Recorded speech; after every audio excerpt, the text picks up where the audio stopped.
Shout out to USARK and all USARK members. If you don't know what USARK is, don't be ashamed. Just go ahead and click the third link in the description below. See what USARK is all about, okay? You never know when legislations are going to hit your backyard, so that's why it's very important to consider becoming a USARK member today. These numbers really do matter, and they look at it for consideration when it comes to battling legislation. So first and foremost, thank you, Phil Goss. Thank you to anybody out there who partners up and volunteers with USARK organization. Thank you for anyone out there who's a USARK member. And if you can't become a USARK member today, please talk about it on your platforms. Let your neighbors know, let all your pet stores know what USARK is here for, and it's here to fight for our animal rights. Thank you to every USARK member and USARK supporter out there. T-minus 30 seconds.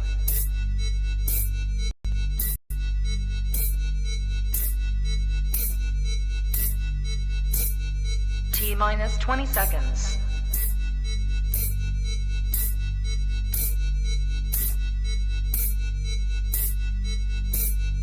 10, 9, 8, 7, 6, 5, 4, 3, 2, 1, 0.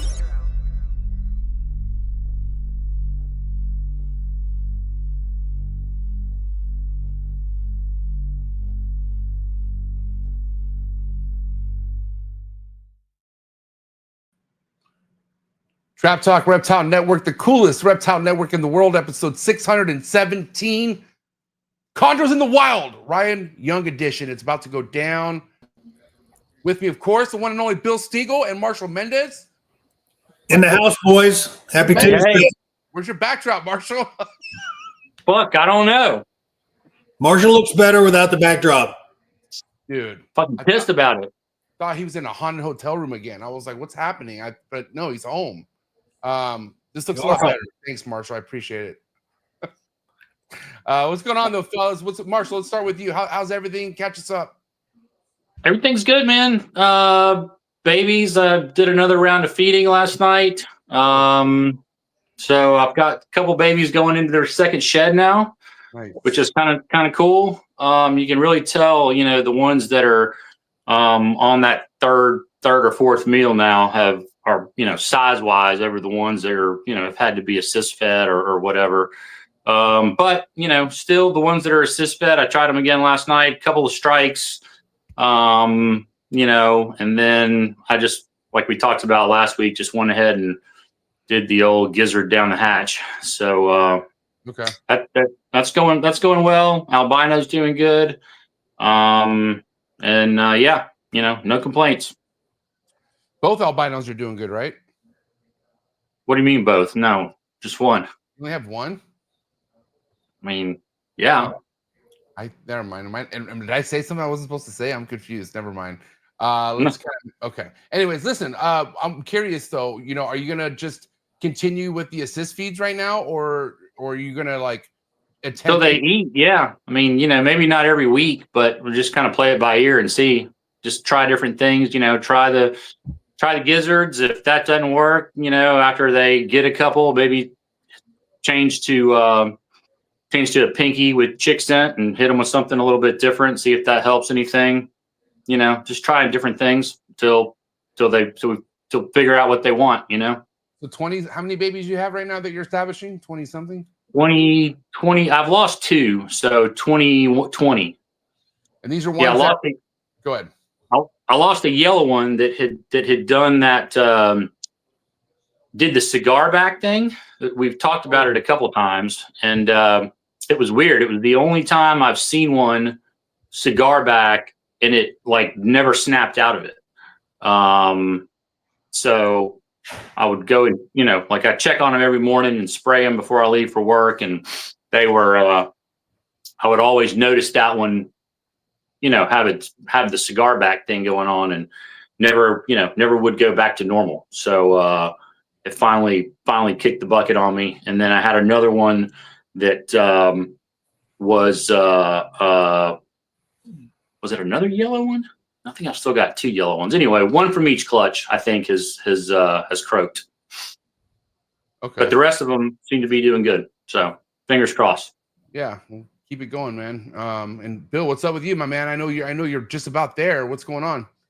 Yeah, my female in the nest box. I went and looked on her day. She's really close. She's day 55 post ovulation, which is pretty far in my experience. Usually it's day like 45 to 50 they lay. But she's on day 55 today, and I would be really surprised if it's not in the next couple of days she lays. She looks good. She's well coiled. So that's the next one. And then I think I said, did I share with you last week, Buddy, that clutch, the Buddy and I, 12 reds from that clutch, they all look good. He's going to send all of those babies down to me next week for me to establish and work with. All of them, the whole clutch? Yeah, he's going to send the whole clutch down. He's busy. He's got another clutch that he's working with, and we just talked about it. And he just, I offered, hey, you can send them you can send them all down, if you want to, instead of just 6. So he decided to do that, and I'm looking forward to seeing them in person. I've just seen one picture of them. Is that the ones you posted on your Instagram yesterday or today? Yeah. Yep. Yesterday, I think I posted the clutch. And how many babies in that clutch, Bill? 12 made it out. I think we had 16 eggs and 12 made it out. So Buddy says they're looking good, and he's going to box them up. It's a little cold this week to send them, but his temperatures look good next week. So probably going to get him in the mail next week and start working with them. I'm looking forward to it. This is it, right? Yeah, that's it. And Assyria bred to that Calico female is a direct descendant from Calico Jr. So, hopefully things nice. Fire. We'll go good with that clutch. Let me guess, all spoken for. Correct. My guy. We're not going to keep a single one. They're all going to be be heading to new homes. Buddy's sitting on 19 holdbacks from last year. Sacrilege. And so, we just both said, hey, we both have the genetics in the collection, and I'm sitting on more, enough that I have to work with in the future, and so is he. And so it's just time to do what we do. Yeah. And I'm sure, Bill, at this point, which ones are at that level of holdback status, which it's a low percentage at this point, but if there's something that you feel like you need to keep back, you would, or even let that. I mean, are you just in a like, fuck it, everything's going to go to, I kept 3 back from last year. Wow. And it'll probably be a similar 3 to 4 held back this year. So nice. Yeah. I held 3 back last year too. They were the only 3 that I produced, but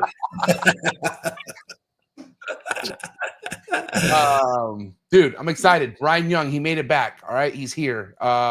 Fresh off the boat. I definitely got some questions. What are some of the things that are standing out questions wise for you, Bill? Like, what are you interested in knowing about Ryan's trip? You would say the most? Probably how many nights he spent in air conditioning. That would be 0. I can tell you that.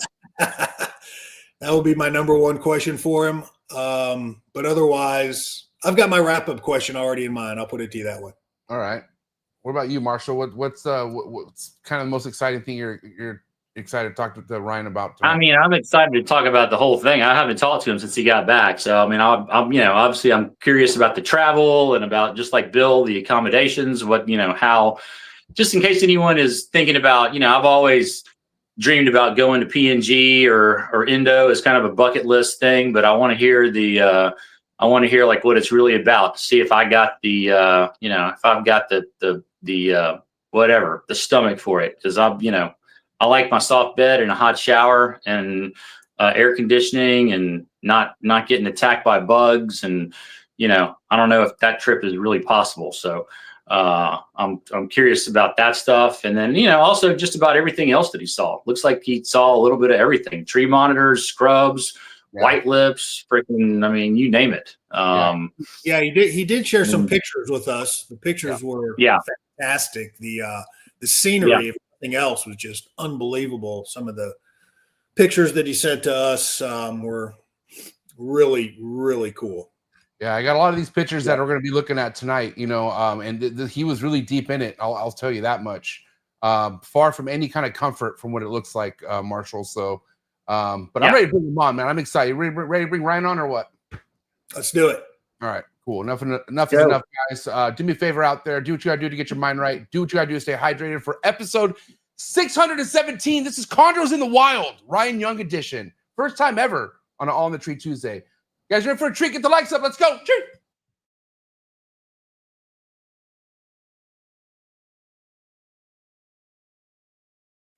Good.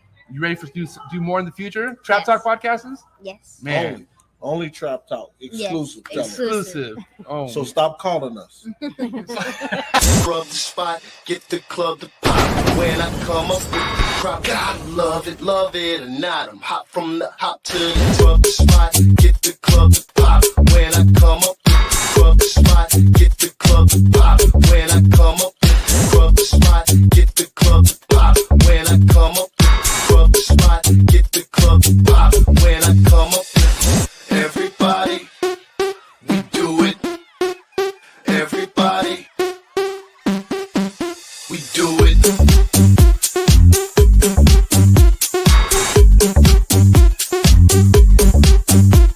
Do it. Do it. Do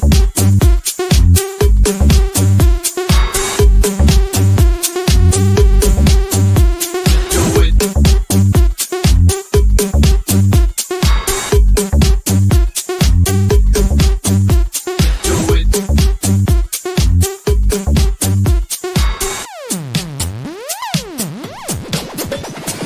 Rub the spot, get the club to pop. When I come up with the rub the spot, get the club to pop. When I come up with the rub the spot, get the club to pop. When I come up with the rub the spot, get the club to pop. When I come up.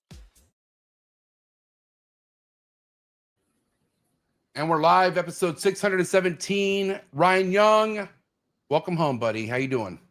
Oh, pretty fair yourself. He made it. Yeah. Look at him sitting in that nice, comfy chair. Oh man, I didn't get that luxury very often. I bet not.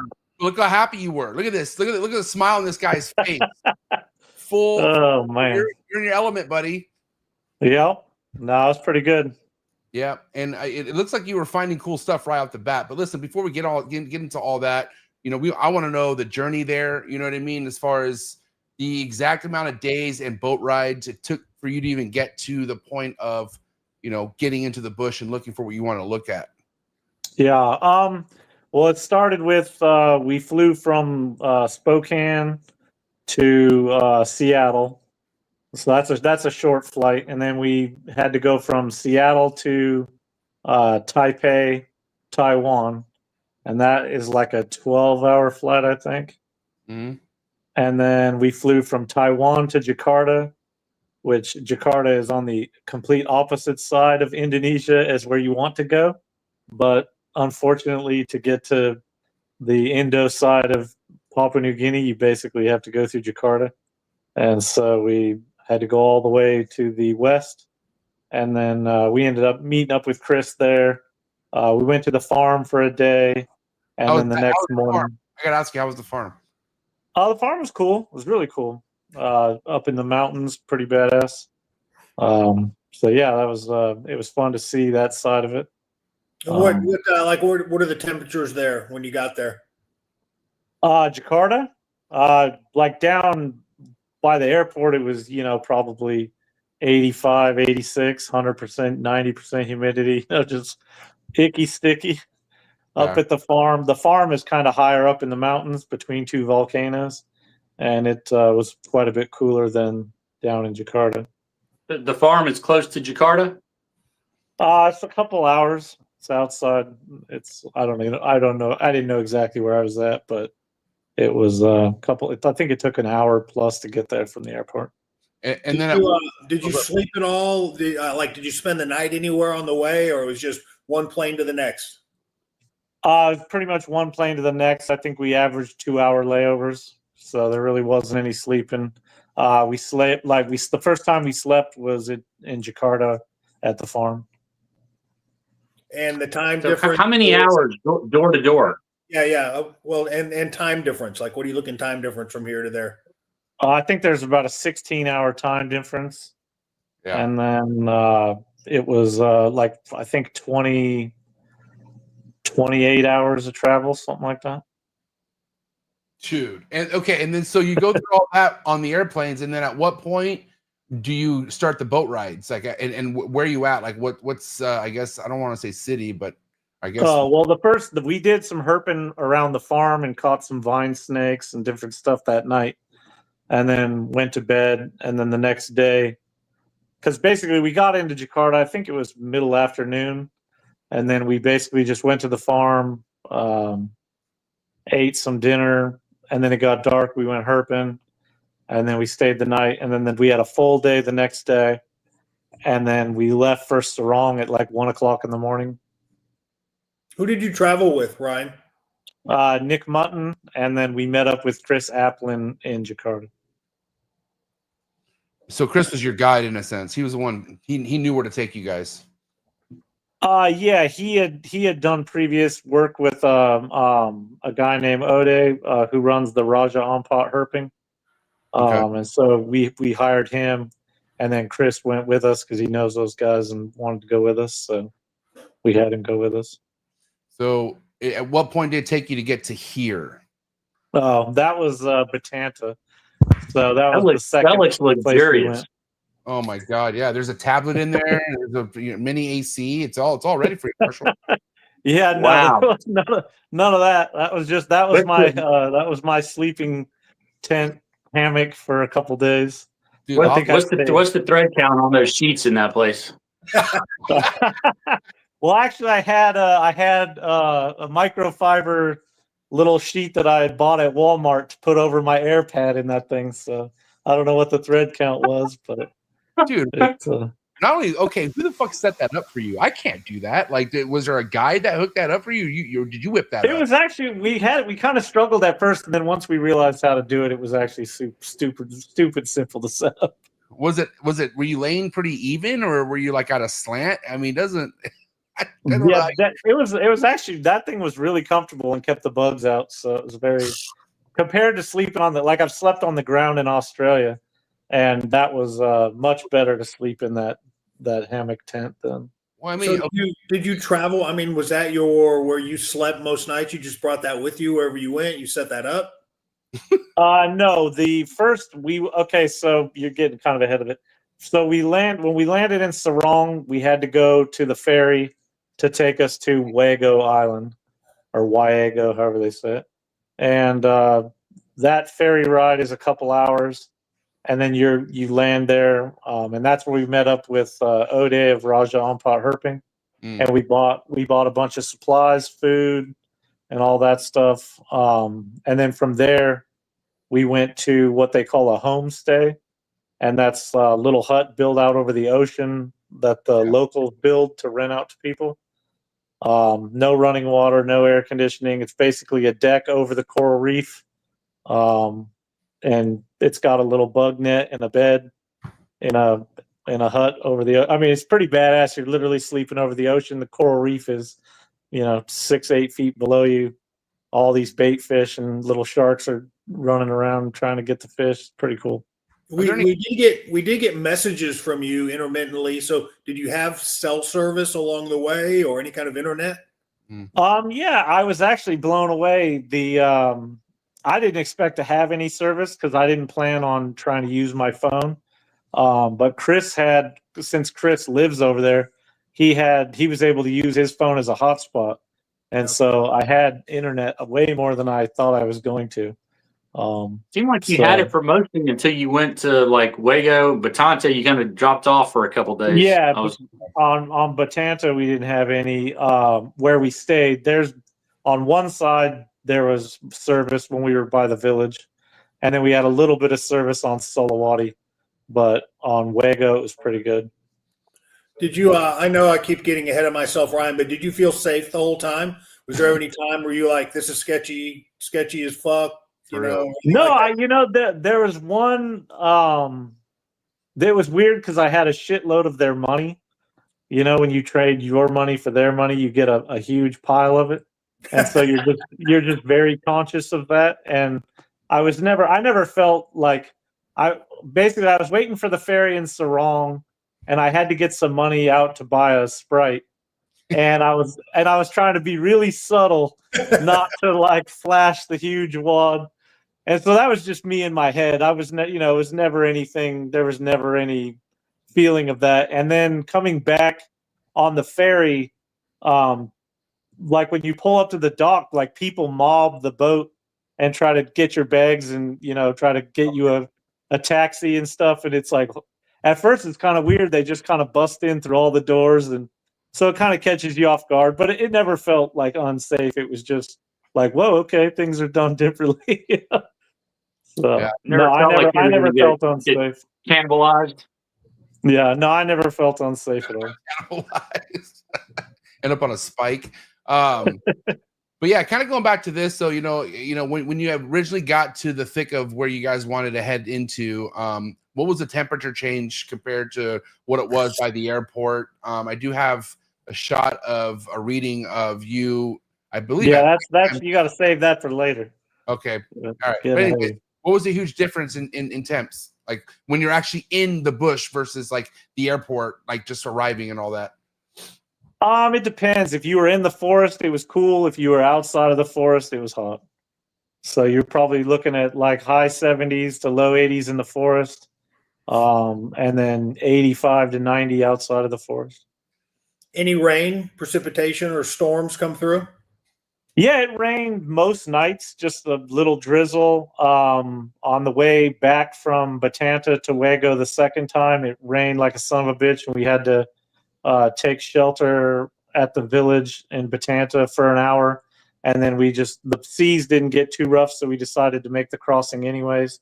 And it just rained on us the whole time as we crossed the ocean.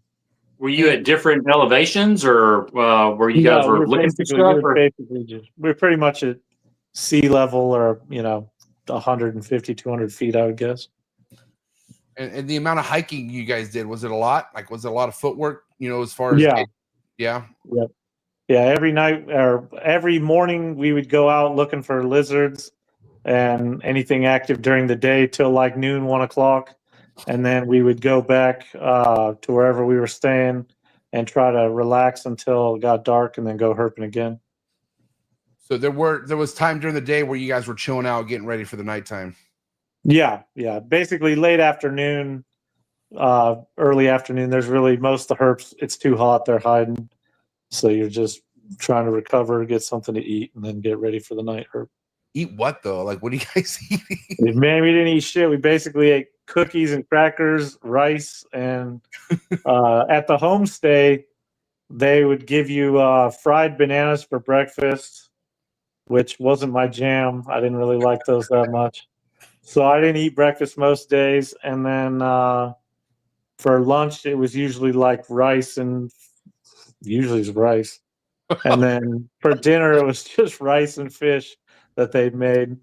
And they don't do fish like we do fish. It's like a whole fish, and so it's kind of a pain in the ass to eat. Yeah, the bones are in there. They leave it all in there. Oh yeah. Fuck that. Oh man. So, and then you would herp obviously in the evening. What time would that start and finish? Usually got dark about 7, if I remember correctly, and you basically go till you're just beat. And I think that was usually like midnight, 1 o'clock. So let's kind of dive into the what you felt like the actual prey items were for chondros in the wild. You did send me some pics of these, obviously skinks. This is some sort of a skink species, right? Yeah, I don't know what species it is, but those were all over. There was like 2 or 3 different little leaf litter ground skinks that I saw that were very plentiful anytime the sun was hitting the bottom of the forest. There was a lot of green tree skinks. Most of the geckos I saw were way too big for a baby chondro to eat. Maybe a yearling chondro could have eaten some of them. And then we caught geckos that were big enough to eat a freaking chondro. So, wow. What kind of species of geckos? I'm curious. I can't remember the Latin name. I think it's like Cryodactylus iriangiensis or something. Big 18-inch long gecko that hangs on the trees like the lizards or the snakes.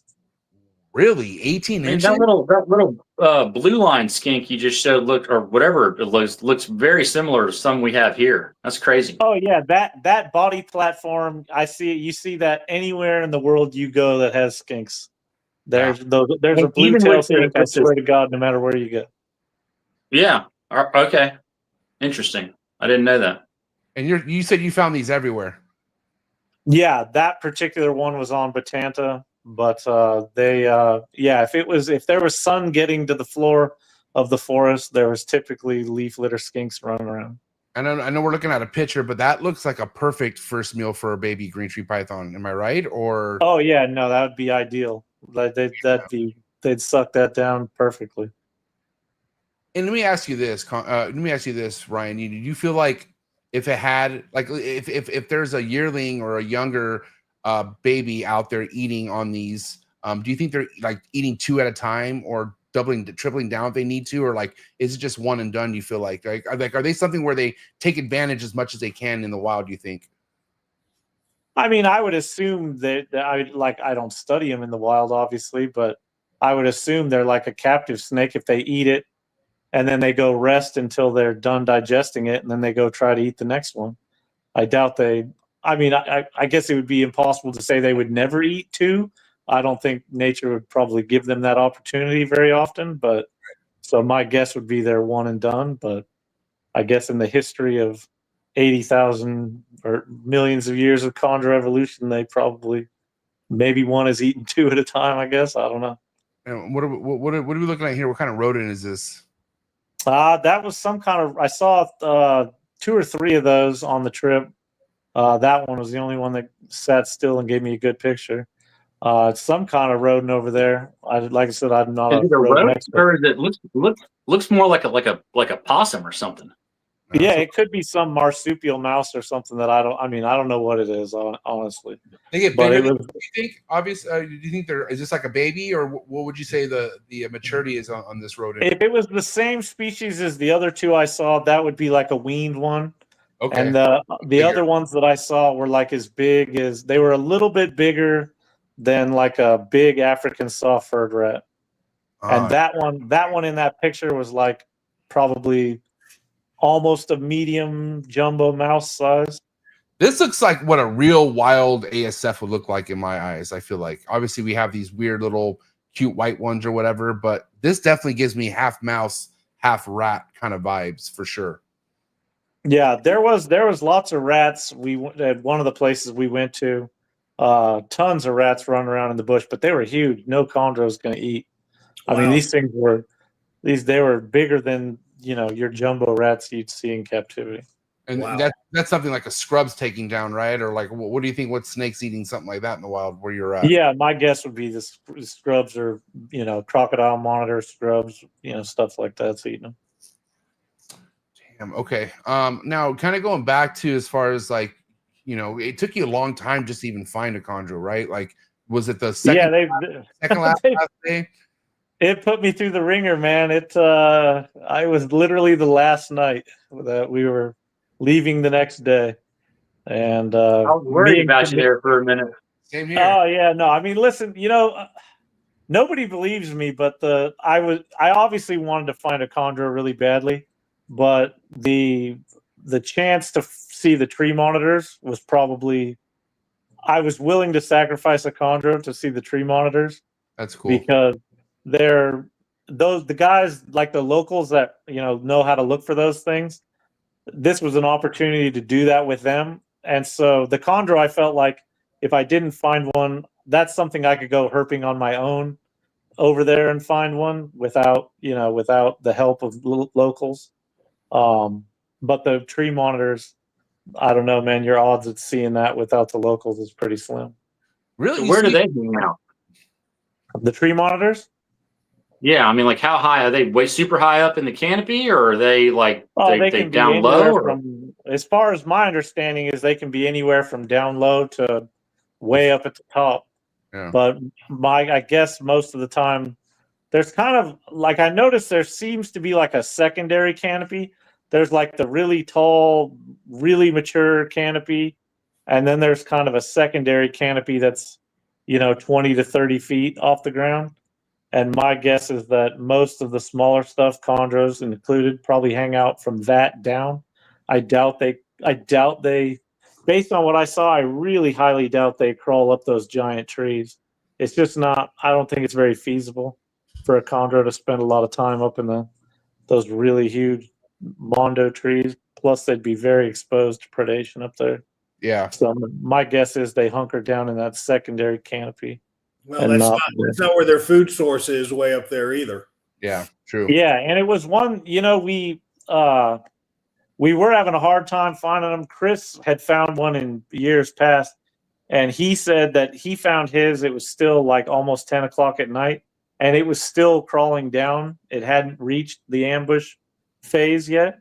And so we were like, well, are we just going out too early? Because the locals talked about finding them on the ground at like 4 or 5 in the morning when they take the birders out, because the bird people like to get out before the sun comes up and get set up on the bird, the bird watching spots.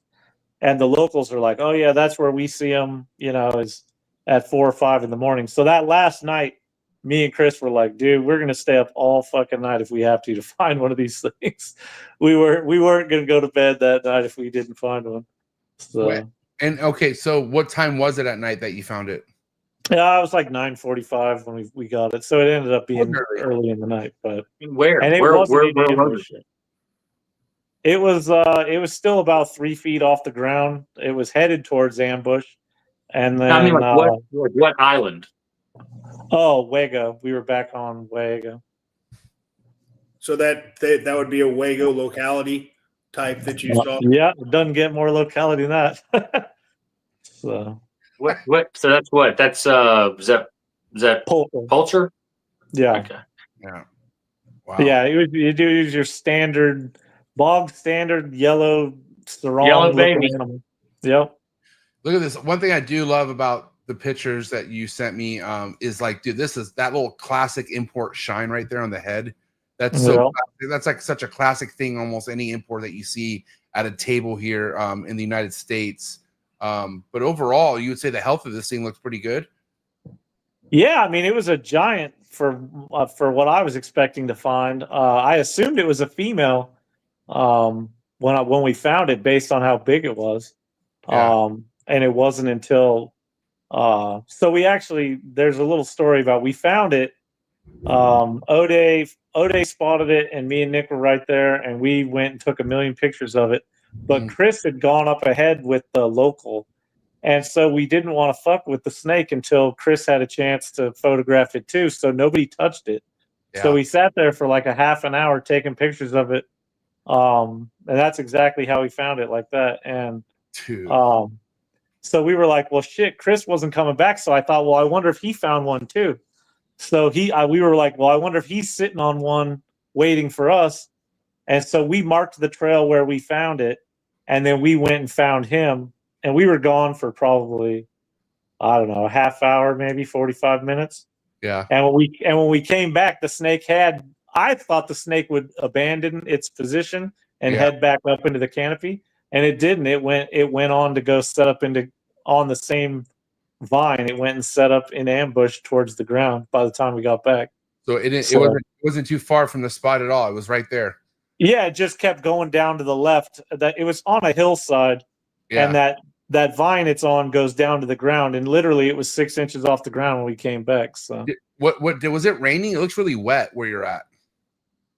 Oh, no, it wasn't raining. It was just 90. Fucking hot and sweaty.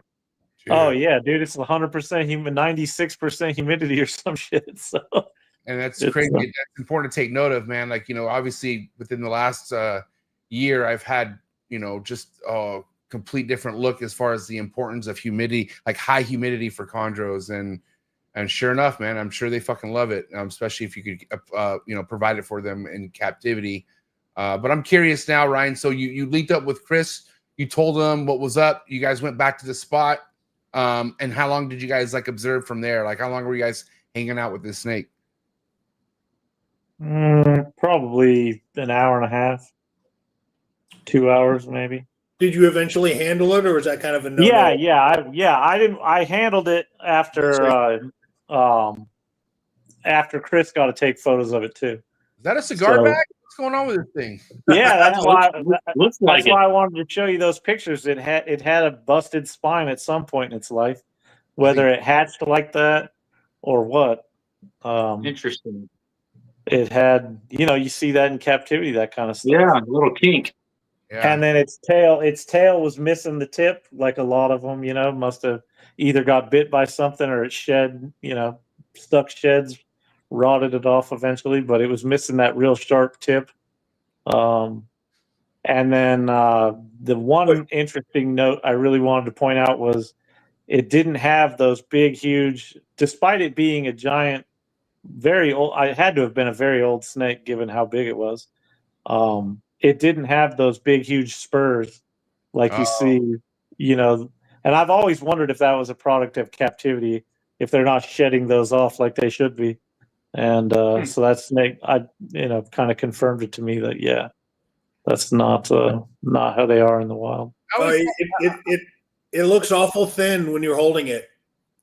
Yeah, but it's big. Like it was probably, I would guess, a 550 to 580 gram snake. In captivity, it would have been, a 750, 800 gram snake at the same size. So for being a wild male, that's pretty big, knowing what we know about, the average wild size. Oh, so you confirmed this was a male? Yeah. Got it. Okay. Did you Yeah, probe it? it's a big boy. No, but you should have a picture of its spurs. It has big spurs, just not those. Oh, I got it. spurs. Let me pull that up. Hold on. Yeah, they almost look like they were broken off or something.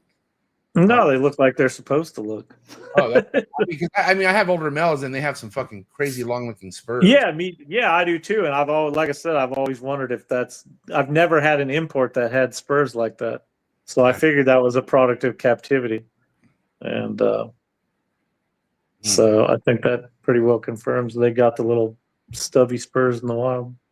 All right, so and like my sample size is 1, so maybe some of them get that. But. Let's think about this, okay? You saw how many tree monitors, you would say? I saw all 3 species I could have seen. Okay, so, and you only saw 1 chondro, right? Which is nuts to think about. This entire trip you were on looking for chondros, you're only able to find 1. So what does that really tell you think, Ryan? Like, these things are a lot harder to find in the wild than we think that they are, or do you feel like the population just isn't that high on them? I think they have a plenty high population. I think it's just dumb luck. You could walk past one. I'm sure I walked past 100 of them, and just they were either on the other side of a tree or coming down a different vine that I looked at. I mean, it's just so. Especially if they were still, if it was by 10 o'clock, they're still not down in ambush, because it's easier to spot them when they're basically near the ground. If they're still coming down, it's not as easy to spot them. Were you, Ryan? Were you using like headlights or big lamps, or what are you using for your light tromping through that jungle at night? I had a headlamp that's I think 1,200 lumens and a flashlight that was 2,600 lumens. Oh shit, that's bright. Yeah. Oh yeah, you light that bitch up. It's not you don't feel like you're in the dark when the headlamps are on. And how hard was it to navigate through that that area? Are you like constantly just pushing brush away, or is it relatively clear? It depends. Most of it was pretty open. The bottom was pretty open. If you went through areas where a tree had fallen or there was a lot of sunlight, you'd get more smaller vegetation, but most of it was pretty open, easy to walk through. And on these are uninhabited places, or do people normally? Is there paths where people, where there's normal foot traffic through there?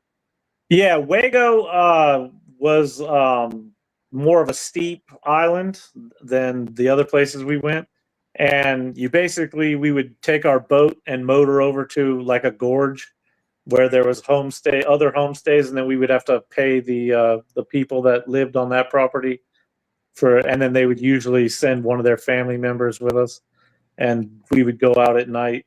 And there was a trail that they had made to go to the birding spots, and then you would just walk up the gorge, and then at Wago you were basically kind of in these escarpment gorges, so you couldn't really go too far to the left or too far to the right before you hit a big rock wall. So is that picture right there where you first found it? Yeah, that's how you spot it. They actually show up quite well when they're near the ground. That's badass. And Ryan, what are the native people like there? Like, what are they doing on a day-to-day basis? Are they farming? They're doing subsistence living. They can't. The Raja Ampa Islands are a marine sanctuary, so they can only hand line for fishing. They can't use like rods and reels. So they have to hand line for fishing, and then they, from what I saw, there was coconut trees, banana. They had a lot of bananas, so they did subsistence agriculture and subsistence, harvesting from nature. So they grew the bananas. That was like yeah. Did you get a sense that people around there were harvesting green trees for trade? When we first got to Sarong at the airport, there was a big anti-poaching sign at the airport, basically, trying to get you to rat on somebody who was smuggling chondros. Oh, really? So, I'm with a picture of the chondro on it, right? Yeah. Bunch of different. And it was all the species you aren't supposed to touch while you're over there, right? Yeah, I don't know what Indo's laws are as far as touching or not, but obviously you're not supposed to collect. Chondros are on the protected list. Some of the stuff isn't. So it just depends what you're trying to do. But like I said, we just photographed the one and let it go. I wonder if some of these guys know where to really find these and they don't want to take you guys.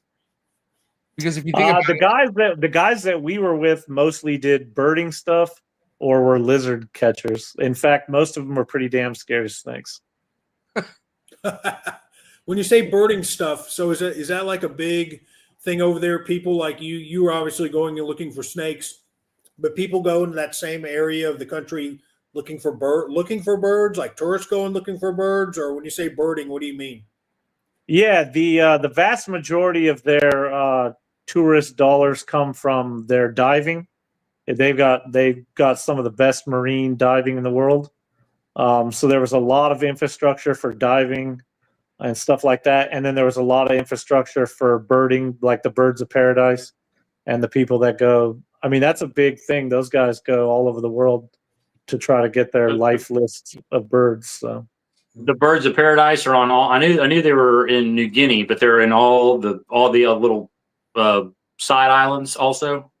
Yeah, every place we stayed, they had they had one of their signs of like things to do was to go to the lek they knew of and get up early in the morning and get there before dark or before sunrise and take pictures of the birds of paradise. What are the birds of paradise?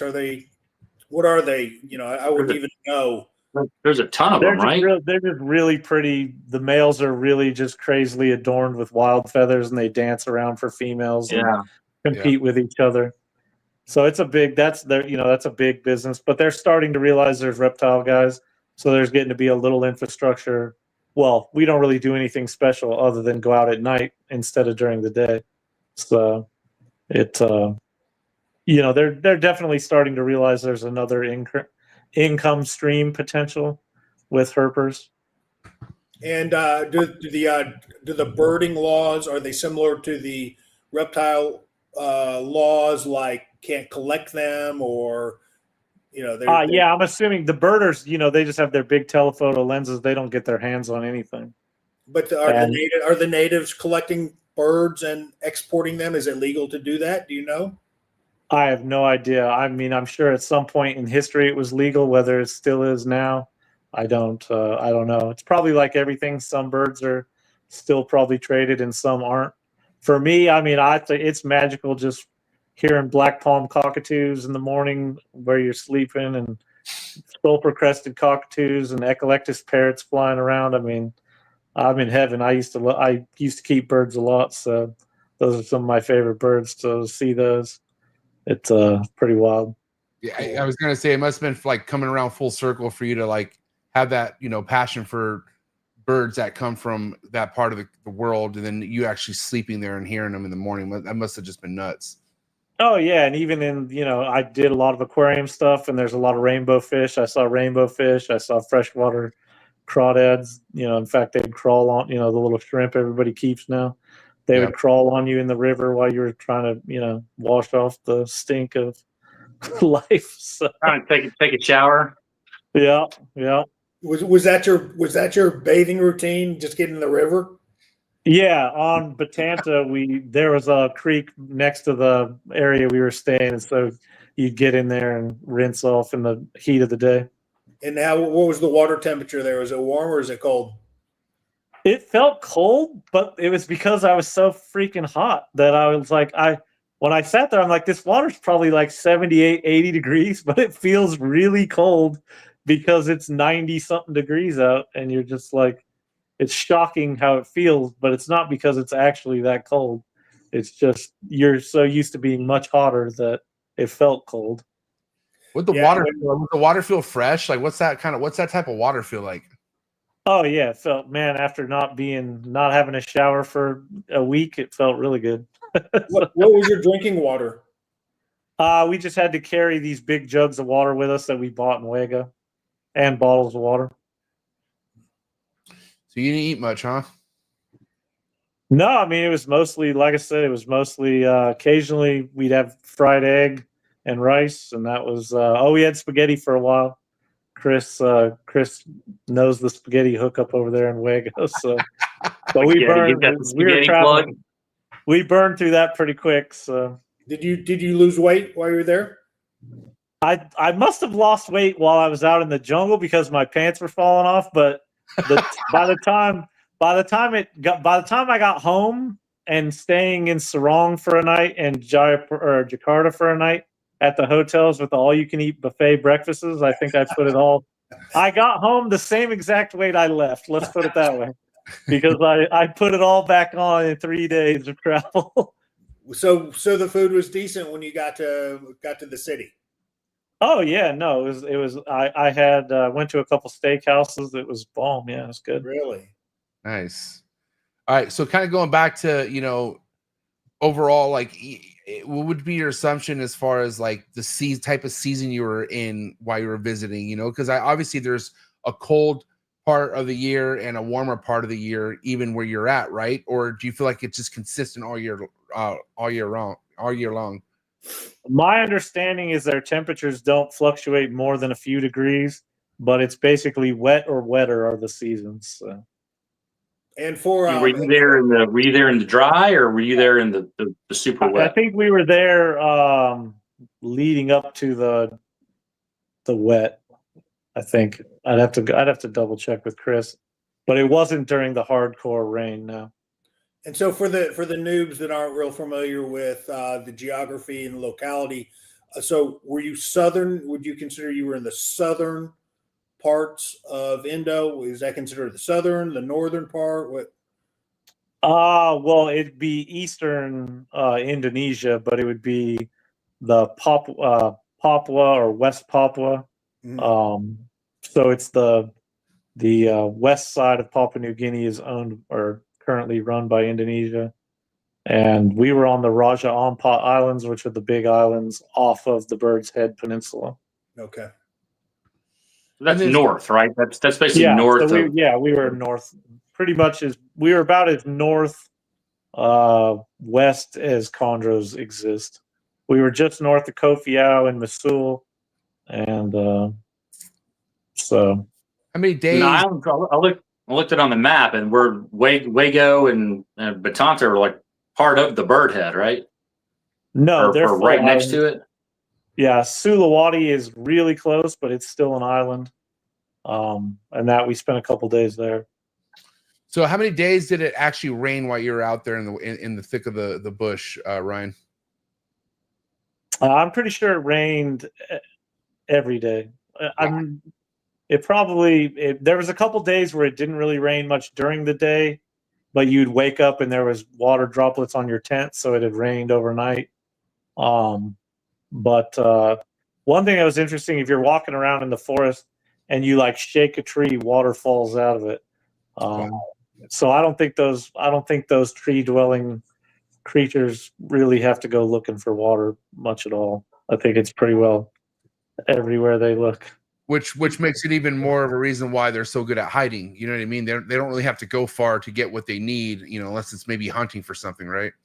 Yeah, because Wago, where we found the chondro, there was no fresh water that I recall seeing. As far as there was no creek, there was nothing like that. So they're getting their hydration, they're getting their water just from looking it off the leaves or whatever that the rainfall that accumulates there, or, right? Or the morning air, right? Like the actual mist in the air and whatnot. Yeah, on Wago, at least the portion that we found the chondro, it would have had to have gotten all of its water from rainfall. Epic. Okay, so it rained damn near every day, just maybe lighter than other days, right? And so I'm curious, do you feel like if it was more of a heavier rainy season while you were there, that's when chondros would probably be more easier to find, do you feel like? Or do you feel like they'd be coming out more the drier season? I don't know. We looked, it rained really hard one day when we were on Sulawesi, like real hard for an hour and a half, and then it cleared up for a half an hour, and then it did it again for like an hour and a half. And we went out that night and didn't see any pythons at all. So, and it had been dry for a while. So I don't know. You know, I mean, it's like I said, it's just dumb luck. There could have been hundreds of pythons on the move. They just didn't happen to be where we were. Did you come across any venomous species, or are there venomous species in that area? Yeah, on Sulawesi we caught a big Ika or something, I think they call it. It's like a mulga. It's like their version of a king brown or something out of Australia. And those what other pythons did you see besides the white lip and the scrub? Just there was only 4 pythons I could have seen, and we saw 3 out of 4. We didn't see a poplin. Oh, poplins are okay. Yeah, poplins are known to be on Wago, but we didn't see any. You look a little upset about that. Were you pretty bummed, or were you like hoping to see one? Yeah, truth be told, I would have traded a chondro for a poplin. What? Hearsay. Come on. Yeah, well, it's just at a certain point you have to take into account what's harder to find and your odds. Like I said, I feel like I could go to Indo or North Australia, and without any help, you could stumble on a green python. Finding some of these other species is a little more difficult. And so it's funny how you say that when you found a chondro on your very last day. Like, I don't know, why are you acting like green tree pythons are so easy to go find when you struggled? Well, yeah, but I don't think it's fair to, like, I could have found one the first day, you know. It's just a crapshoot. I'm talking about the ability. Like, I'm more confident that I could just do what I do and find a chondro than do what I do and find a poplin. Let's put it that way. Now, this isn't your first trip to that part of the world, right? To New Guinea, yeah, and Papua. I've only been to North. The closest I've been would be North Australia. And did you see chondros there in northern? No, Australia? I was there for 2 nights, and it hadn't rained in 3 weeks, and nothing was moving. I don't know, man. Ryan, I think if you would have come back from that trip and said you didn't see a chondro, you would have been. I know, dude, the cockiness of this guy. I can't believe it right now. He's like, no, I would have been bummed. I'm not saying I wouldn't have been bummed, but I'm saying if I would have got 3 out of 4 pythons and the python I didn't see was a chondro, and I saw every monitor species you could see, and I saw every boa you could see, it'd be pretty hard to be pissed about that. It's not the energy I'm getting from this picture right now, just so you know. Okay. Oh, dude, I was extremely happy and relieved to find that thing. Trust me. You look like a kid at Disneyland in fucking the late 80s, dude. Like, you look like you're just I was very happy to find it. I'm not trying to say I wasn't. I'm just saying everybody, like, I would have. There's certain things that are a lot harder to find in my mind, and if I would have found those, I could have lived with not finding a chondro. Is what I'm trying to say. I lived without finding one in Australia, and I did just fine. So, all right. Well, listen. Are you ready to get into the temperatures and the humidity and all that? Can we break that down here soon? yeah, that's fine. All right. All right. We're gonna get to commercial break. When we get back, we're gonna talk to Ryan about humidity, temperatures, and get to all that good stuff. Be right back after this commercial break. For the #1 PVC enclosures in the reptile game, no better place to visit than Focus Cube Habitats. Excited for today's sponsor, Focus Cube Habitats, #1 enclosures in the reptile game by far. Everything you see behind me are 3x2x2 PVC design enclosures by Steven and Ashley over at Focus Cube Habitats. They're based out of Texas. If you head over to their website, you can select from over 30 plus different enclosure designs that they've done. Two of the hardest working people in the reptile hobby today, and I'm so excited to add more Focus Cube enclosures. So much again, Steven and Ashley. I appreciate the 5+ years of partnerships that we've had together.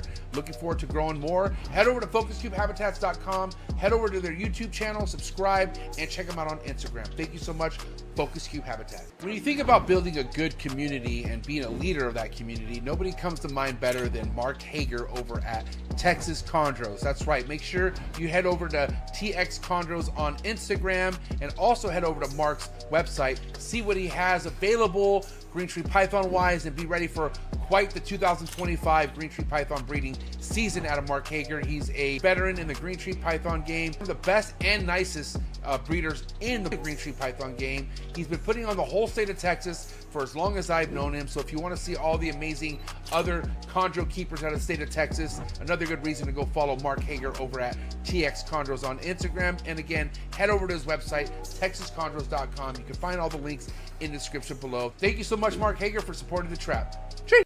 Sorry for the interruption, folks, but a quick word from our sponsors. One of the things I love about being a part of the reptile industry is all the learning, okay? Learning can be fun, and I can prove that to you. Thank you so much to today's sponsor, Gary Scavino over at GS Reptiles. I highly recommend you head over to his YouTube channel, follow all this man's content when it comes to learning about rare species of snakes you could be keeping in the hobby, and also just finding out how easy a lot of these rare species of snakes are to keep in general. So thank you so much, Gary Scavino of GS Reptiles. Again, head over to his YouTube channel. Also head over to his Instagram to be on top of all of his current work and be ready for a big year over at GS Reptiles. Thank you so much, Gary, for your ongoing support. I really appreciate it. Cheers. One of the biggest growths we have in the reptile industry today are the rare species of reptiles that aren't worked with. That's right. That's why I went ahead and partnered up again with Brian Susan over at SUNDOWN Reptiles. Brian works with species such as kahua geckos, gargoyle geckos, all species of tree monitors. He works with Abronia and many other cool species geckos that you can check out all on his website.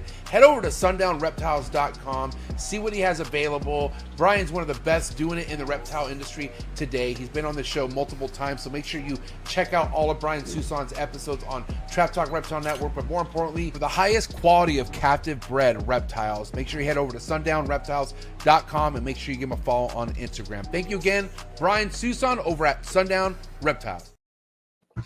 All right, so we're back. Get the likes up, please, guys. We're going to get down to temperatures and humidity. Obviously, we knew how humid things are over there just by what you were explaining so far in this episode. But can we just talk about the drops that you experienced? Like, you know, obviously, we're talking peak day temps that you were there for all the way to like more early morning temps. What did you experience, Ryan? I didn't take a ton of measurements, but the early morning was typically, you know, probably 82, you know, in the shade. But if you went into the rainforest, then it would drop into the, you know, mid to high 70s. And by the time we would leave, I think you'd be in the low 80s underneath the canopy. When we found the chondro, I think it was 76.5, something like that. And the sun was down for how long at that point? I don't really know what time the sun goes down. 2.5 hours, I think. Okay. Reinforcing that night drop in captivity, right? Yeah, if my biggest takeaway from the trip for keeping chondros would probably be probably even keep them cooler than we do. Yeah. Even cooler. Cooler, yes. Yeah, maybe even like a bigger swing in temperature year round from day to night. What is that? I can't see what does that say? 95? That's the humidity. 95% humidity, 76 degrees. 76 underneath is what it Oh, says. okay. Okay. Okay. Yeah. Thanks for clearing that up. Because Marshall, I was thinking the same thing. What's that 95? Oh, that's humidity. Sorry, I should have told you guys. Yeah, that's the humidity reading underneath. It says 76.47. So I'm curious. So Ryan, throughout the night, you don't think it even got cooler at like 2, 3 in the morning? You think it stayed around 76? I think the coldest it probably got, based on if I needed a blanket or not, was 70, probably 72. Because there was only one night where I even felt like I had to put a sheet over me at all. And that's usually 71 to 72 degrees. And you're there during a time where it's not as wet as it could be. So I'm curious if it was the more wet season of the time that you were there, it would be even cooler than that. I don't think it's cooler. I think it's just wetter.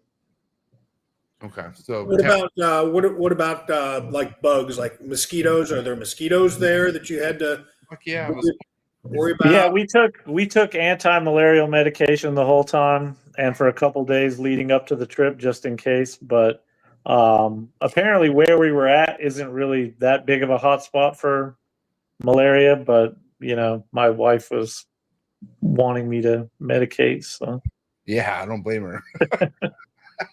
Well, can you explain what malaria does to you? I'm not too. I've heard it before, but I'm trying to figure out I think it just gives you like a fever, a really terrible fever, and you lose fluid out of every orifice of your body till you got nothing left, is from my understanding. Like Montezuma Revenge in Mexico, like when you get the shit like that. Probably.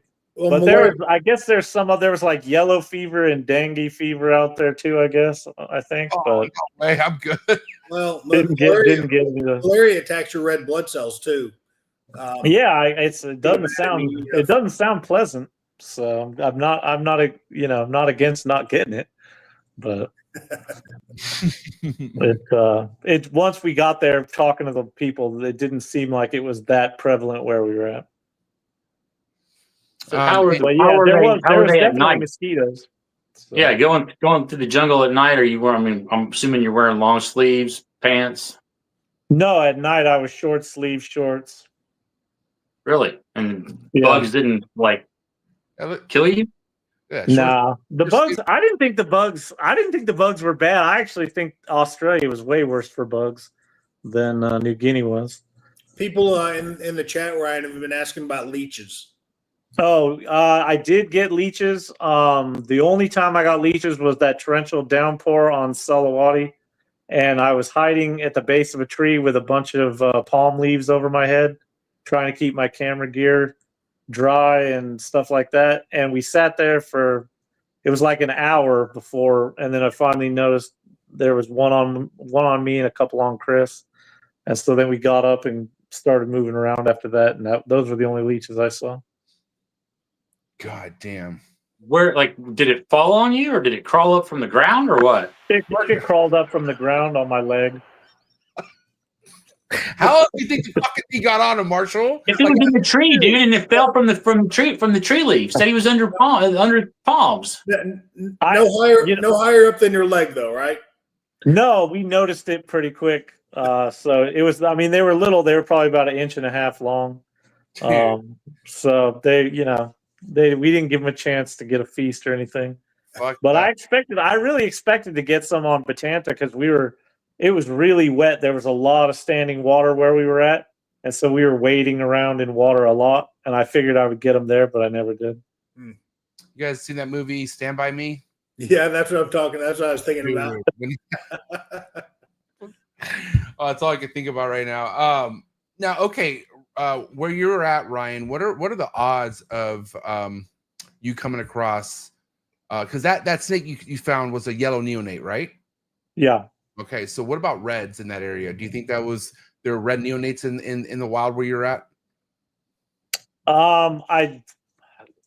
My guess is it's mostly yellows based on but that's all just based on trade labels. You don't see very many you don't see very many reds labeled as sarong, and you never see Kofiaus as red. Missoul, it's really, really rare to see a red. And Chris was told by the locals they do find reds there, but it's very rare. And so I would, I don't know. I only found one. I don't know if the locals can tell the difference or not. I would guess they probably don't know the difference or not, and they probably don't find a ton of neos. So they just incidentally find the adults when they're doing the bird tour stuff. How different do you feel like it is, just surrounding wise compared to where you're at to like Biak Island, where the Biaks are at and all that? Like what's the big difference between those two? I've never been to Biak, but I'm guessing it's pretty much indistinguishable. It's hotter. You would say it's hotter over there though, right? For sure. I doubt it. I think it's probably, it's all, I mean, you're basically on the equator. It's all pretty consistent, I would guess. Do you have any ambitions to go to those other islands and just to see if there's, to see what else is going on over there at some point? Yeah, I really want to go. I really, really want to go to Biak and Numfor and Yapen. And because then you can get 2 more species of chondro. So I'd like to do that. What species is that? Azuria would be on Numfor and Biak, and Uterensis would be on Yapen. And is it just as big as of a mission, you feel like? Like if you were to plan a trip there, are you looking at the same kind of like, adventure, as far as boat ride, foot Yeah, trip? you can fly. As far as I've looked, you can fly to Biak. I don't think you can fly to Numfor. The best route, if you wanted to see more things, would probably be to fly to Manokwari and then take a ferry from Manokwari to Numfor and then Numfor to Biak. But you can fly directly to Biak. How many boat rides did you take, Ryan, in your travels? I just took 2 ferries, and then the whole trip we hired a boat guy to just be part of the crew for the whole trip. So everywhere we went, where we needed to go to different places, we had a boat on standby. And like, what kind of boat is that? Just like a 4-man little outrigger with a motor on the back? One of Banana boat. Yeah, it was like probably 24 feet long, 5 feet wide, and he had 2 15 horse outboards on it. You have any speakers or like audio input and like No. Bluetooth? Have Bluetooth? No. Imagine Marshall coming out, sir, do you have Bluetooth? I want to plug this.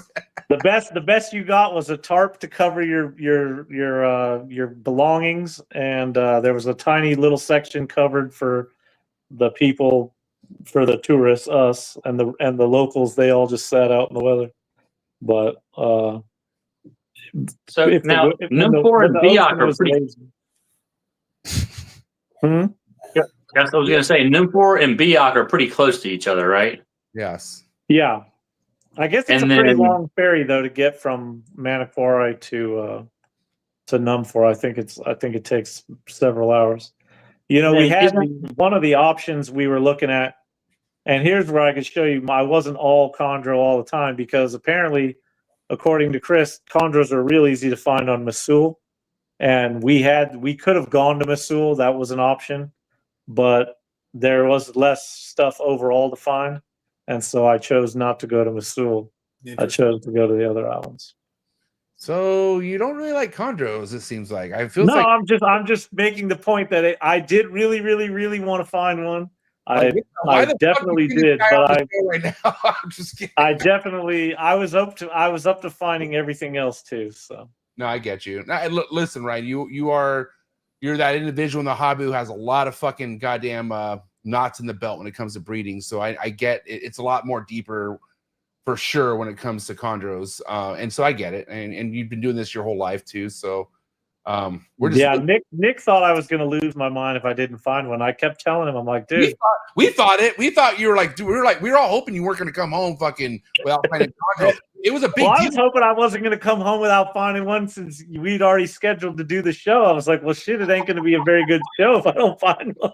Listen, I had a lot of pressure on me for that. Every message we got from you was, well, I didn't find a chondro. Didn't. No. Yeah. Well, I figured that's what you guys mostly cared about. So. Yeah, no, I was keeping you up to date. It was rough. I really wanted to find one, but if we hadn't found one, we had a fucking amazing trip. So there was no, I was not gonna, cry myself to sleep.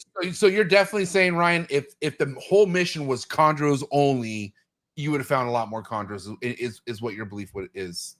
No, I would have. Well, I would have opted to go to Missoul. According to Chris, he said they were fucking finding them all over.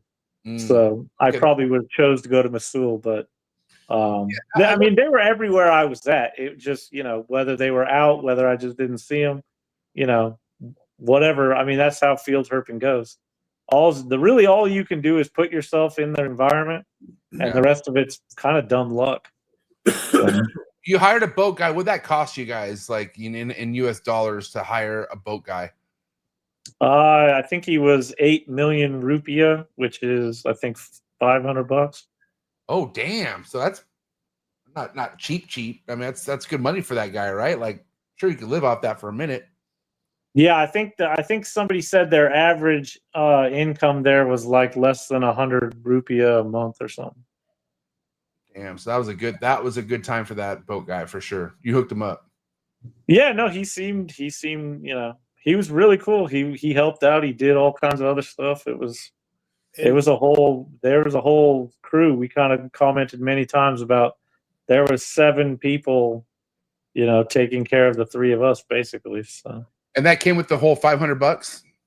No. Everybody was a different thing. Like we paid the guide Odie. We paid the boat guy. We paid the hunter guys each different amounts of money. What all that come out to around? I think I've probably spent 20,000 rupiah or something like that. What's the whole trip? What's a good budget for the whole trip? I probably spent $4,000. Airfare and everything? Yeah. Airfare, hotels, all the non-hunting stuff. I think it was probably around $4,000. Pretty good for a very non-luxury vacation. Yeah, no, there was no luxury. Bill, does it cost more than that when you go to Cabo? That's about Cabo. Cabo's about yeah. Cabo's about, you can have a great time in Cabo, all inclusive, for like $3,000 to $4,000 a person. How long did you have like the boat guy or the crew? Were you paying them 10 days, I think. 9 or 10 days. Yeah, we spent what was it? Two nights in Batanta, 2 nights in Solowati, and 5 nights in Waco, I think. Where was the karaoke going down at? I was at the rooftop bar in Sarong. That looked like a good time. I'm not gonna lie. I had FOMO during that moment. I can't believe he posted that, motherfucker. I told him, I was like, I ain't doing this. And those 2, I got videos of those 2 singing too. So I'll release those here. You did karaoke? Marshall, come on. Do you not follow this guy? You didn't see her? You don't follow her? I'm pulling it up. What was your karaoke song? Let's see it. Pulling it up. Oh dude. my god! All because you fucking you haven't been giving Chondros much love on this whole episode. So I love Chondros. Everybody seemed to think I was gonna die if I didn't see one. So just kidding. All right, check it out. Nick Button and Ryan Young doing karaoke.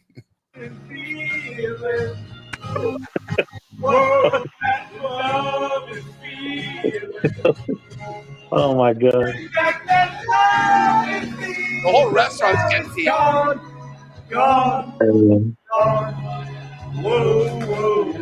that before or after you found the contract? Oh, that's after. So. Okay. That was the next night, actually. That was the very next night. That was. But I will say that I gave them bullshit that we should have been out looking for a Poplin pipes on that night. Man, okay, so I'm curious, leading up to that night after you find the chondro, like, I mean, were you pretty fucking burnt out, man? Like, how many more days, like, let's say you didn't have everything you have back home, right? And you fucking, if you wanted to, you could stay out there however much longer. How many more days do you feel like you had in you? Like, you feel like you could have gone, like, you could handle it out there long term? Depends where you were at. Wago was pretty good. Batanta was, it was rougher, and Solowati was just downright not very good at all. In what way? There was just no like during the day there was really nowhere to get comfortable. The beach was just rubble. It wasn't really like a beach. There wasn't really anywhere to sit and get comfortable. And when I did, I finally just crashed out on the beach and I got eaten up by sand flies, so that was sucked. But yeah, Sulawesi was, at least where we stayed. If we would have stayed at the village, it probably would have been better. But we basically were just camped right next to the ocean, kind of in a little flood swamp area when the tide came in. So it was not the most comfortable spot. And you were there just to herp, or was that like a stopping point for you guys? No, we were there. We went to that particular spot because there we hired a guy from the village that had a cocoa plantation, and he said he sees lots of pythons there. And indeed there was an absolute ton. We saw a bunch of mammals and rats at the cocoa plantation at night, but we actually didn't see any pythons there. Any other kind of wildlife around there? Yeah, we saw tree kangaroo, we saw couscous, 3 or 4 couscous, a bunch of lizards, bunch of geckos, every monitor we could have seen, we saw. Which was what monitor wise? Peach throat, blue tail, mangrove, crocodile monitor, and 3 tree monitors. Green tree monitor, blue tree monitor, and the gold spot monitor. No large mammals in that part of the world? No, the tree kangaroos would have been the biggest thing. And what part were you? What part of the trip was this right here? This picture that you took? That was on Sulawesi. Man, that looks gorgeous. Yeah, it's beautiful. Yeah, that was the day it rained like crazy, and then there was like this steam coming off the forest, and it made that rainbow. And so I took a shitload of pictures, and some of them turned out okay. So it looks hot for sure. Like it was probably already like you would say like high 80s and during that point. Like when you're where you're at right here on the water, this is where it's a lot hotter than actually inside the bush. That wasn't too bad because the sun was behind us, and so it wasn't beating down on us. And next to the ocean was a little bit cooler than if you were in the forest and you walked into a clearing, it was like somebody just put you in the oven. But then you walk 3 feet back into the forest and it's like the temperature drops 10 degrees. It's rare. As long as you're just out of the direct sun. Yeah. It was really crazy how significant that was. Like you'd be dying. You go from like, oh my God, this is unbearable, to like, oh, this ain't too bad. Just in a few feet. So you scrubs, man. Let's talk about when you found your first scrub on your trip. That was the first night. First night you found a scrub, right? Yeah.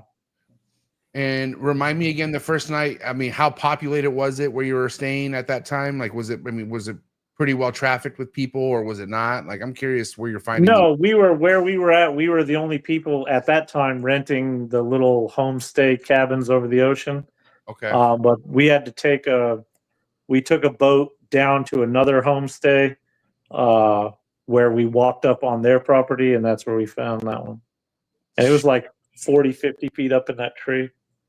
And the people that lived there crawled up there and got the thing down. I couldn't believe it. They just hauled ass up the tree and got it, huh? Yeah, one went up one tree next to it, another went up another tree, and they had to like lean the tree way over to finally get it with the tongs, and it was a whole. I kept thinking, man, one of these guys, watching these guys climb the trees, you felt like less of a man, I'll tell you what. They just crawl up the damn tree, no ropes, no harness, no footwear, just I mean, I was in awe of those people. Did you tip people like that? How's that work? Like, I mean, because I feel like when they would catch us, you're doing that for a reason. You know what I mean? Yeah, when we would definitely tip them after they caught something like that. Because like for instance, like when you go to Mexico, like when you cross the border and you're coming back, you got people washing your windows, and then they'll sit there and look at you like, all right, like, you know what I mean? So I'm wondering, after they pull these fucking snakes out, are they just coming down and go, like, I need you to pay they me? don't have their hand out. We just give it to them. We were so thrilled, man. We give them a ton of money.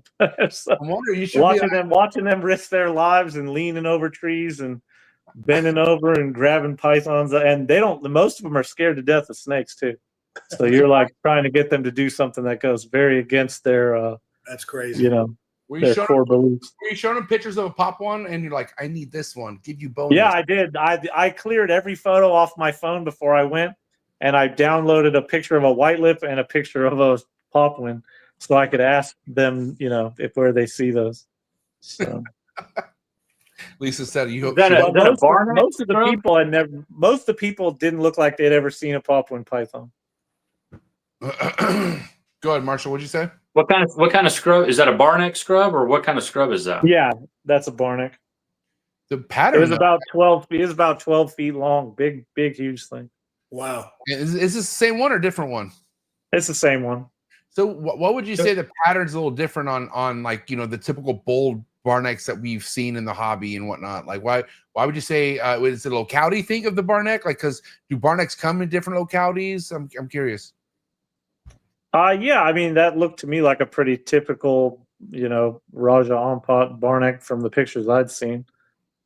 So it didn't really look that different to me. It seemed like it was less gold than some of the ones you see from quote unquote Sarong and Manokwari, but I mean, it was a big snake too, so it probably lost a lot of color it once had. Female? I'm not sure. I don't remember looking.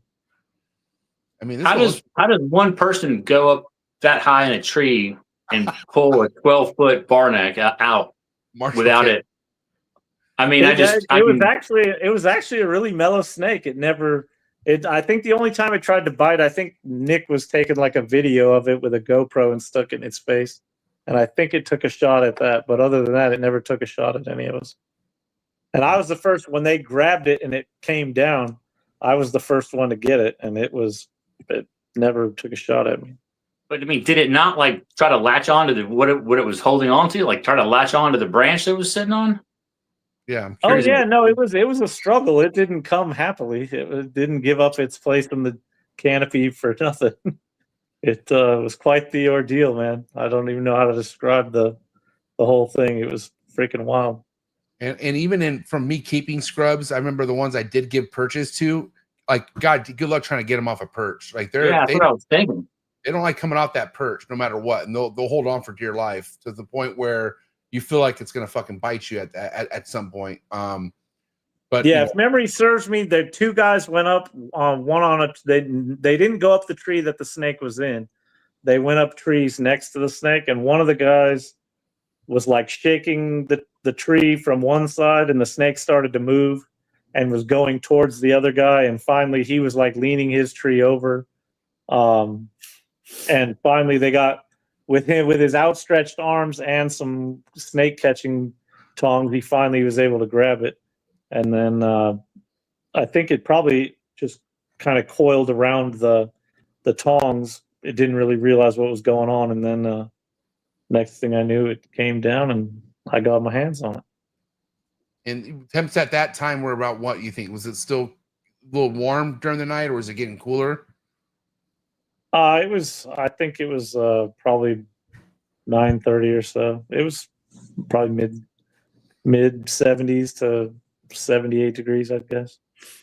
Now I have a question about the white lip you found. Okay, I recently finally came across, because I've heard you talk about him. Lisa's brought him up before, as far as like the red looking BX, like the red northern BX, I believe they're called, or something like that. I'm curious how far you were from finding something like that, like, you know, and what's the deal with those red looking BX? Can you clarify that for me? There's no red BX. They're standard northern. The where we were at there was just northern, you know, your standard gold white lips. We weren't anywhere near where we would have found the type of snake she's talking about. But I'm just curious, like, what's the deal with those snakes? Is that just a locality thing? Are they're found specifically at a certain spot? And I'm just wondering what the whole red is. Is that like some sort of an albino like morph or something? I'm just curious where that all comes from. It's probably just a hypomelanistic southern. So overall, what would you say that the biggest thing of the trip was for you, Ryan? Like, what was I guess the meat and potatoes, the biggest experience overall that you were most excited about on your trip? Just honestly, just being there. I dreamed of going there my whole life, from when I was into birds, from when I was into fish. You know, a lot of my favorite species of all of those different things came from there. And so you let the fear of the unknown keep you from going places, because everybody's like, oh, it's dangerous, or you shouldn't go there, or whatever. And you kind of hear that your whole life. And then you finally just say, you know what, I'm going to go find out for myself. And yeah, so just getting there, honestly, just being there and seeing the forest and the ocean. And I mean, it's just wild. How soon till you could go back to something like that? Oh, I'd go back. I probably want to go somewhere else just to see different things, but I'd love to go back. Go back next year. Go back later this year. I don't know. We'll see. Yeah, I'm surprised at the economics. I mean, I knew it would be cheap to travel over there, but to get in and out of there for $4,000 for 10 days, you know, it's a lot cheaper than I would have thought. Yeah, no, it wasn't. Your money goes very far there. I think I turned in $1,500 US, and I got 24 million rupiah or something like that. You're Indo rich. So yeah, I mean, you got this huge wad of money. So you're like, Jesus, this is it's hard to schlep it around. I wonder when they're going to get Apple Pay over there. I used my debit card a few times. If we were at the city, you could use it. What were you gonna say, Bill? Oh, I was just gonna say, yeah. You know, I can't imagine you just whipping out your Visa card, left and right and paying for stuff. You had to have a lot of cash on you. Yeah, like to pay the people, pay the hunters, pay the boat guide. They obviously don't have Venmo and stuff. They surprisingly, a lot of them had cell phones, which was funny. But it was mostly cash transactions. But if you were in the city, you could use a debit card, no problem. Smoke any cigarettes over there? I didn't, but boy, everybody else sure did. I was gonna say that's the thing, because I talked to Brian Susan and his trip, and he's like, bro, they don't stop. Like, it's oh yeah, no, we brought cigarettes as like a form of currency to give them as a dole out to keep them happy. What about alcohol? Like in those, of course, like in the major cities, like is that frowned upon or? No, Chris was drinking beer and Nick was drinking beer. All right, I like Chris. I believe they had some type of hard liquor you could get, but I mean that's not my jam, so I'm sure you could get everything you can get here in the city. So I don't know if I would want to get fucked up in the jungle. Or in the fucking rainforest. I don't know. I mean, you think about. I've been hungover in Bill's fucking goddamn luxurious guest room, and I'm still not having a good time sometimes in that setting. Imagine being in the bush. You know what I mean? I think I'd be Ryan Young in it the whole time and just sober. Just fucking living high off life in the bush. You know what I mean? Yeah, I sent you pictures of like all I saw tons of different fruiting trees and fruit laying on the ground and stuff. And where was this? This was where you guys were staying at? Just walking around. There was like fruit laying around in most of the places we walked around. So I took some photos. I know that the fruit in the jungle has been a topic of other podcasts for emerald tree bows and stuff. But you think the emeralds are eating fruit? No, but you remember people talk about there's no grains in the forest, and it's true. It's all fruits and stuff. So yeah, but there's different. Is this a grape? Different fruit. What is that? Yeah, what is that? Is that a grape? I don't know. I think it looked like some kind of cassowary fruit to me, but I don't know what it's called. What I'm about- not a botanist. That's a fruit, right? It looks like some sort of fucking. So that's Yeah, and there was a bunch of these like orange looking things laying all over too. and that little like weird looking rodent thing. This is what you think they're feasting off this and insects probably. That'd be my guess. Yeah. Yeah. So on the, go ahead. I was going to say on the monitors, I saw you got one really good picture of a green tree monitor. How do you get that photo? Was that taken from far away? Were you able to get close to them, catch them? No, the locals that we hired, they were the ones who caught those tree monitors. I never spotted one. They would usually, because we would make too much noise, so they usually ditch us, and they'd go walking quietly on their own till they found them. Because apparently the way you find them is you just walk slow and quiet and listen for them to rustle around in the trees, and then you got to spot them, and then you got to catch them with your noose and pole. That's But, that's why. Okay. That's how I find the ones that get out here in my room. I'll tell you that much. You just yeah, it sucks. But anyways, you stop. It seems like it'd be hard to get close to them. Yeah, so they man, those guys were, like I said, we wouldn't have seen half the stuff without them. They spotted them, they caught them, and then they'd bring them to us, and then we'd take pictures of them and play with them, and then let them go. So they would just disperse out to where they would feel like they need to go, and you wouldn't see them for like an hour or so, or what? Yeah, just depend on if they find something quick or if they find something at all. And you found 3 species out of the 6 or 7 that are out there. I think 7. What of the tree monitors? Yeah. Where we were at, we could have only seen 3, and we saw 3. Nice. And that was the golden. Remind me which ones you saw again. You saw the blue tree, right? Yeah, we saw McCrae, Prasinus, and Bohmi or whatever. Bohmi, yeah, nice. We didn't get our hands on Bohmi. It was up, gave us the slip, but we saw it, watched it crawl around in the trees. And you need to talk to. Oh, go ahead. No, you're good, Marshall. Go ahead. I'm gonna say you need to talk to Susan. He I guess for the U.S. for the law, the legislation thing, they're looking for people who have actually been there and seen them where they were collected, all that kind of stuff, for part of the U.S. Yeah, that whole thing is a freaking joke, man. Batanta, people couldn't get rid of those lizards on that island if they wanted to. Half of it's like a nature preserve. There's only like 2 villages. It didn't look like there was any roads. They've been collecting them for 20-something years. They're still very common. Like, I don't know what the hubbub is all about. They're not an endangered species. I don't even think it would be possible for people to collect them all if they wanted to.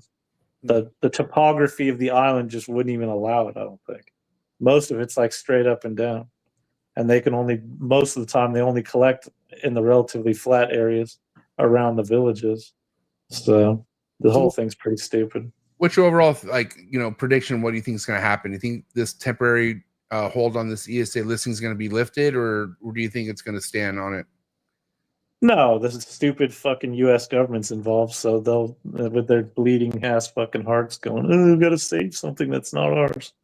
Yeah, and so I'm sure they'll do the stupid thing, all based on one guy going over there, and he still found 2 in a few days. So I don't know what he was acting like they were so rare, but oh well.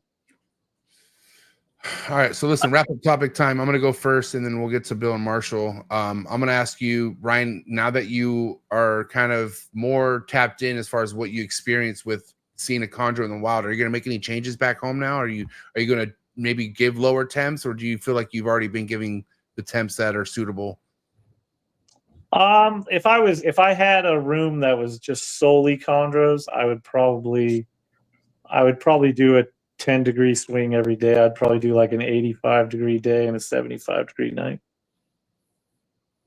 10-degree drop. I like that. Yeah, that's probably what I would do, because my room gets hot during the day and they don't seem to care as long as it gets back down to 80 at night. Right. So I don't think get them. I think you can get them warm as long as you offset that with getting them cool. And your humidity's always been good, right? Like your room stays like 60, right? As far as humidity, or even maybe higher than that. Oh, my snake room now? Yeah. Oh, it's like, I think it averages 85, 86. Humidity in the room? Yeah. Damn. It's 70 in here and I'm fucking sweating balls. Like I can't even almost handle it. Like I like it. I'm like happy that my snakes are happy, but fuck, like my wife. Oh yeah, it's brutal.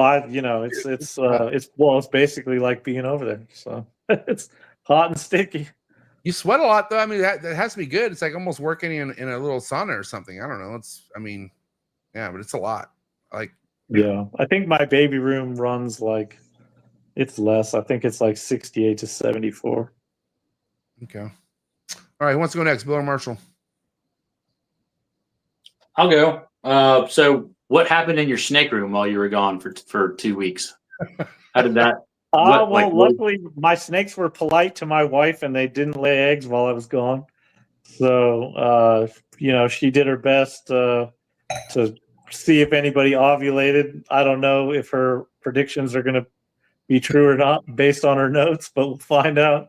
And she wrote down any sheds that I thought were vital. And then the water bowls on certain snakes couldn't run dry. And so she kept those wet. But other than that, she didn't do it, just keeping stuff alive, basically. Did you do anything to like prepare the snakes? Did you like stop feeding them for a while, then feed them right before you left? Do they kind of clean themselves out or anything like that? The babies I didn't feed for the week before I left so that they wouldn't crap a bunch while I was gone. The adults, I didn't really care if they crapped while I was gone. So I fed them pretty heavily right up before I left. How many eggs do you have in the incubator right now? Don't you have a couple chondro clutches or at least one? I can't remember. No, I don't have any chondros yet. I've got a Woma. You got an ovulation, right?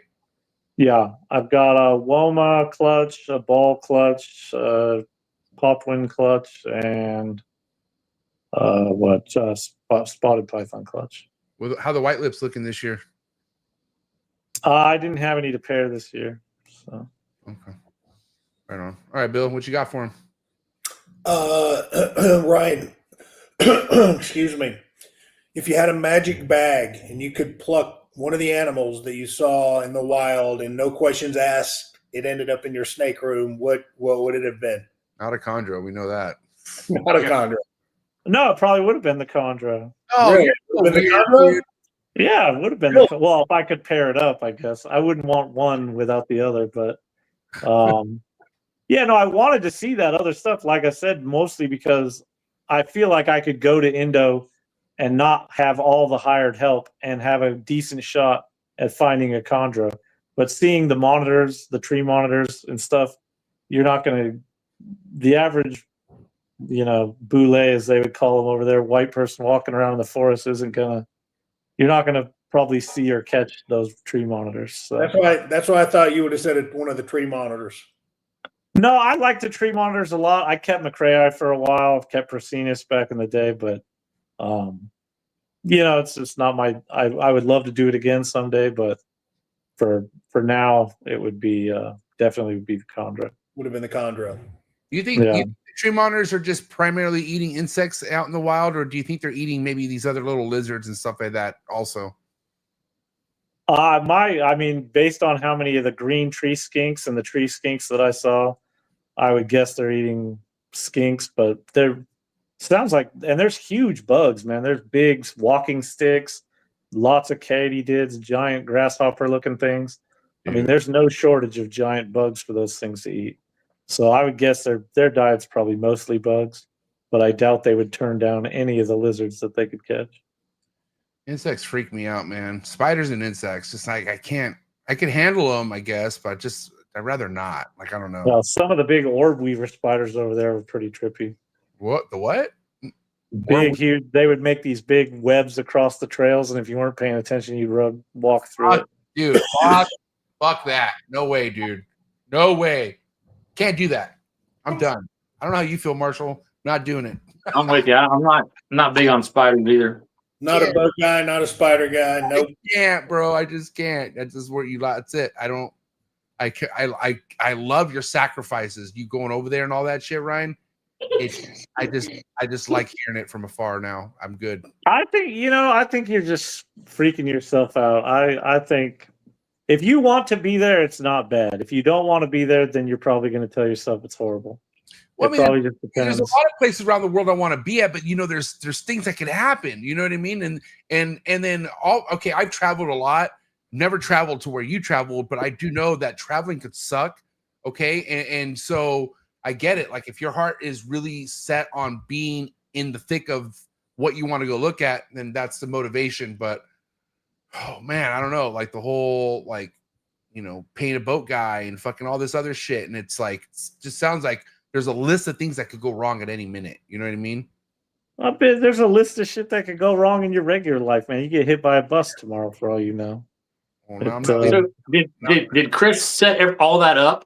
Was he the person that you met over there? Did he have everything set up for you, or like? I believe he worked with Ode, and Ode set most of it up. Okay. Shout out to Ode, man. Ode sounds like a cool dude. Yeah, he was real cool. Was he getting and paid? That guy, it was Ramadan while we were there, and so he didn't eat. I don't know how the hell he did that. But. What's that about? So it's a religion thing that they just don't they're fasting the whole time, or how's that work? Yeah, I think he was allowed to eat at night, but during the day he couldn't eat. So the whole time we were walking around in the jungle, he didn't get nothing. He didn't eat. Not that we had much to eat, but he was eating nothing. So he was extra level hardcore. So that's Muslim, right? Are they Muslim? Yeah, yeah. Where the Raja Ampat is mostly Christian, I guess, but Indonesia is mostly Muslim. Oh, and then before we let you go, Ryan, okay, so if you could go anywhere else next, where would you want to go? I don't know, it'd be tough. Probably Biak, Numfor, that of Cinderwalsy Bay area. And the prime goal would be what there? I'd love to see Cordensis, the tree monitor there, and then the Chondros, obviously. Yeah. I mean, it isn't that the Chondro was not high on my list. It was. I'm just saying that there was things that I knew I wouldn't ever probably like. The chances of me ever being in Batanta again and catching a blue tree monitor or seeing one is so non-existent. But the odds of me being somewhere in the world where Chondros are again is pretty high. So that was basically what I was basing my. We had an amazing trip. If I'd found a Chondro or not, I couldn't have been unhappy. Well, hope your next trip you do find more Chondros, because you're definitely bragging like fucking finding a Chondro ain't shit. And I didn't say it's not that. I just said I had to work. I had to earn it, man. We put in hundreds of man hours over all between us to find one. So you should take Lisa on your next trip. Take Lisa. She's dying to go. She is. Yeah, she's dying to go, and maybe she has a cheaper plug on a boat guy. You never know. Yeah, I don't know. Like I said, I think if it's something you think you want to do, I would certainly do it, because there's nothing like it. All right. Oh, Bill said, "Fly, I'm out." Hey, listen. Okay, let's be real, Marshall. Everything that you've heard tonight, and if let's say all right, you have the option to go. Are you going or not? I'm curious. I'd have to think about it. I don't know. I would go with Ryan, maybe, but it would have to be with somebody who knew what the hell was going on. Like I wouldn't go by myself or with, somebody I didn't know. Yeah, if you just went to Wago, or you just went, Wago is pretty comfortable. Sleeping in the homestay over the ocean was way nicer than anything else. So you could easily do that. If me and Marshall just wanted to look at Chondros and wanted to go that place, the trip wouldn't be as gnarly, is what you're saying. Yeah, you wouldn't move around much. You'd basically just find your home base and just stay there. We moved 3 times or 4 times, so you got to move everything and drive across, riding the boat across the ocean for hours, and so yeah, you wouldn't have any of that. I would easily sacrifice sleep comfort over as long as there's good food. If there's good food, I can figure it out. But without No, the good, well, there ain't no good food. You have to get over that. that's what I'm saying. Sounds like whole fish and rice. If you like that, And I hate we're fucking bones. good. Bro. Bones and fish is like my biggest turnoff when it comes to eating, other than finding a hair in my food. But like, I can't have bone in my fish. It's not. Yeah, well, there's basically like you could because we brought a bunch of eggs, but we burned through those pretty fast. But you could have fried eggs and rice, and you'd be fine. Trust me, man. You're not thinking about the food. Like if you're over there and you're worried about the food, you're not doing it right. You're not there for the right reason. Food is life, dude. Food is fucking everything I do. Man, over there, when you're over there doing that, the food is just a means to an end to get you through. I was gonna ask Bill if he would go on a trip, but he's not. He's tapping out, I guess. But no, listen. I first and foremost, I'm happy you're home safe. Okay, that's what matters. You did the damn thing. And I'm even though it wasn't your most exciting accomplishment finding a chondro, it was for us. So it was very exciting. I don't know why you think it wasn't. I'm just saying I had a hell of a trip either way. Up to that last night, I was content with the trip I had, whether I found one or not. Okay. I'm extremely happy I found one, but I could have come home with That's just really not what it sounded like in the group chat, but okay. Well, I was usually messaging you after I'd been walking around in the jungle all night and I was tired and getting ready to go to bed. And I was just like, nope, didn't find one. So. But okay, I'm serious. That night when you were doing karaoke and you're like in your head, you're like, God damn it, we should be out there looking for Pop One. Where would you go? Like, where do you feel like you would find them at? Well, on Sarong, if we were in Sarong, I would have just tried to hire a driver and take you out, as far by the jungle as you could get and drive a road and hopefully want to be on the road. How big do you think they are out there? Do you think they're pretty big? Oh yeah, they're big. I've seen pictures from like World War II where they find 16-footers on the road and stuff. So. Oh my God! All right, Bill, you got to answer this question before Ryan leaves. Yeah. If it was the opportunity right then, ready to rock and roll, and it fit your schedule and you could pull it off, would you go on a trip with Ryan and do everything that he just talked about tonight? Well, listen, it would be easy to say, hell yeah, I would. Yeah, but sure. Listen, that's not me. I mean, I'm not gonna lie about it, right? I mean, keep it real. Thank you. I'd be a douchebag if I said, hell yeah, I'd want to do that trip, but I wouldn't do that trip if they paid me to do that trip. Well, listen, I'm sure there's somewhere in the world where you could stay. I think Biok has like actual hotels and stuff. Like you could probably stay in air-conditioned hotels on Biok and go herping. Listen, I have lived that life. Okay, I took my family to Liberia, Africa twice. And so I lived the way that you did. But kind of like you described it, you have to be motivated, and know what you're getting into, and really, wanting to be a part of that lifestyle. And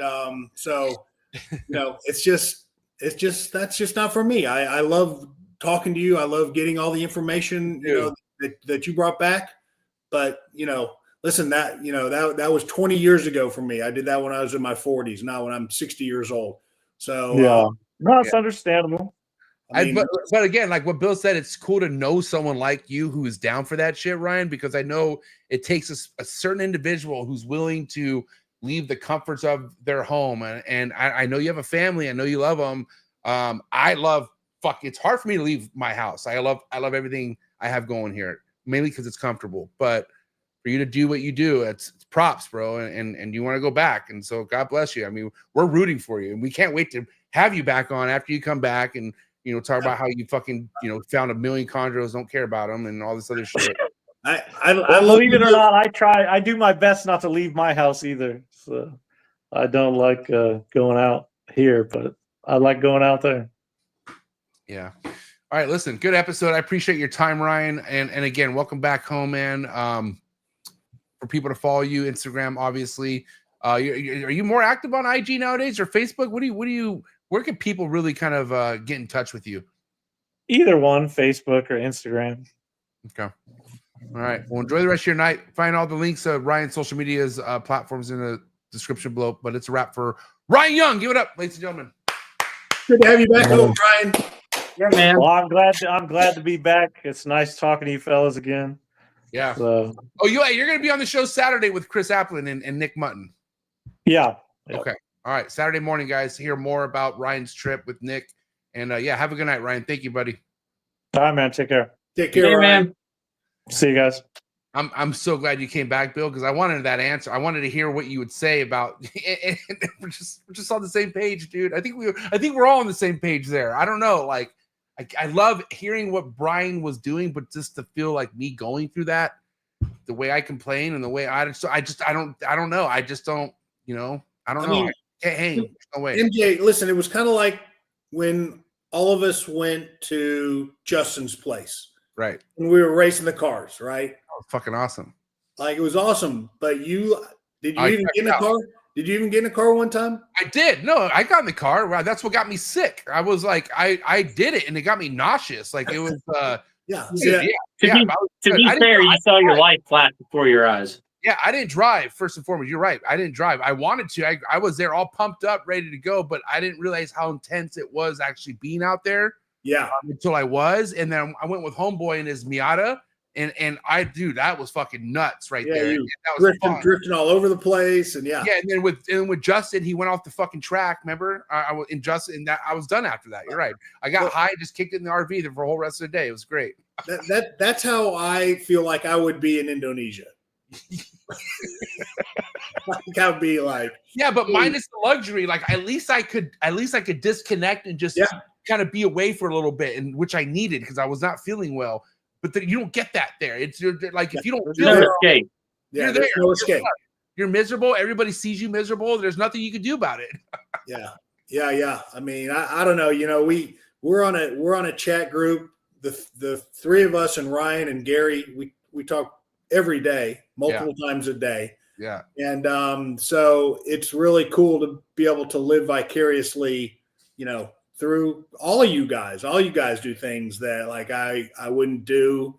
But to be able to experience what you guys do, and Ryan's trip was a trip of a lifetime, although I hope he gets to go back a second time or more. Again, I can sit back from afar and look at that and go, man, that looks awesome. I'm glad he's doing it. I'm glad he's sharing, but it just wouldn't be someplace that I would want to insert myself into. And we actually know we have friends that would be down to do what Ryan does. Like Stephen Cush would definitely, he would be all about that. Aiden Bradley in the chats. I seen that kid Herp in SoCal finding cool shit. He would be on that trip. Lisa's trying to go on that trip. Patrick said he would have climbed the tree by now. Like well, I get it. There's other people like that. And I commend all you guys, man. I would say most reptile people are like that. Yeah. Most hardcore people are. And that sort of makes me feel like shit, but it doesn't. I just know what I like, and I'm gonna do that. I'm at that age where I'm gonna fucking do what makes me happy, and that's it. Yeah. I mean, I listen. I get my dose of Indonesia every time I walk out of my facility. That's as close as I want to get. For real. So he was talking about the tree monitors. I'm like, bro, I hand feed these things every fucking day. I'm good. I'm in the place I need to be. But yeah, who knows? Maybe someday. I don't know. Maybe. I don't know. Yeah. Just right now, there's no agenda for it whatsoever. And I can't wait for Ryan to do his next trip and just live through him again because it's fun this way. I like it. It's super fun. Oh, listen, boys, good episode. I appreciate you guys tapping in. We have a really cool guest next week. We're going back down under. That's right. Got an Australian keeper coming to the show. I'm not gonna tell you guys. Bill doesn't know, so we're good. But you guys have a good night. I appreciate you. Red Mountain Herbs on Instagram. Please give him a follow, and of course, Phoenix Reptiles on IG. I appreciate you guys, boys. But have a good night. Give it up. Wrap for Mark. See you in a week, boys. Thank you guys. Have a good night. Appreciate it. Later, Bill. Thank you so much for everyone who hung out. Really good episode. It was really cool to kind of hear everything that Ryan went through on his trip. It was awesome. It sounds, man, mad props to Ryan Young. And again, don't forget this Saturday, Ryan Young's coming back to Trap Talk with Nick Mutton to talk to Chris Applin. So those three guys, I mean, not only did you hear what you heard tonight with Ryan, but Saturday, you're going to hear it from all three of them. So, and that's going down 9 a.m. Pacific Standard Time this Saturday. So set your reminder. Thank you to everyone who tapped in. If you're looking for exclusive content, if you want to get more out of what you see at each episode, come join the Trap Talk Patreon family. You can do that by clicking the first link in the description below. Connect to the Discord, and there's an amazing Instagram group chat that's popping worldwide. Okay, shout out to my trappers. You guys are my heart, man. But yeah, guys, before you leave, please hit that like button. Okay, let's get the likes up for Ryan Young, the sacrifices he committed to by going on that epic trip.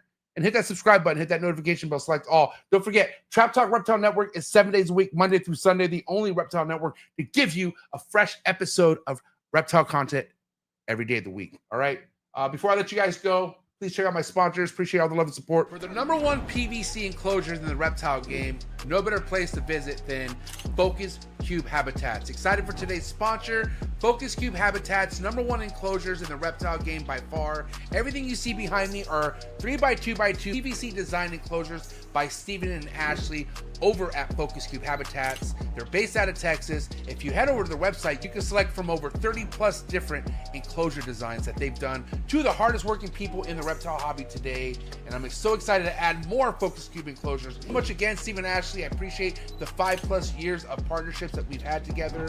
Looking forward to growing more. Head over to FocusCubeHabitats.com. Head over to their YouTube channel, subscribe, and check them out on Instagram. Thank you so much, Focus Cube Habitat. When you think about building a good community and being a leader of that community, nobody comes to mind better than Mark Hager over at Texas Chondros. That's right. Make sure you head over to TX Chondros on Instagram and also head over to Mark's website. See what he has available green tree python wise, and be ready for quite the 2025 green tree python breeding season out of Mark Hager. He's a veteran in the green tree python game, one of the best and nicest breeders in the green tree python game. He's been putting on the whole state of Texas for as long as I've known him. So if you want to see all the amazing other chondro keepers out of the state of Texas, another good reason to go follow Mark Hager over at TX Chondros on Instagram. And again, head over to his website, texaschondros.com. You can find all the links in the description below. Thank you so much, Mark Hager, for supporting the trap. Sorry for the interruption, folks, but a quick word from our sponsors. One of the things I love about being a part of the reptile industry is all the learning, okay? Learning can be fun, and I can prove that to you.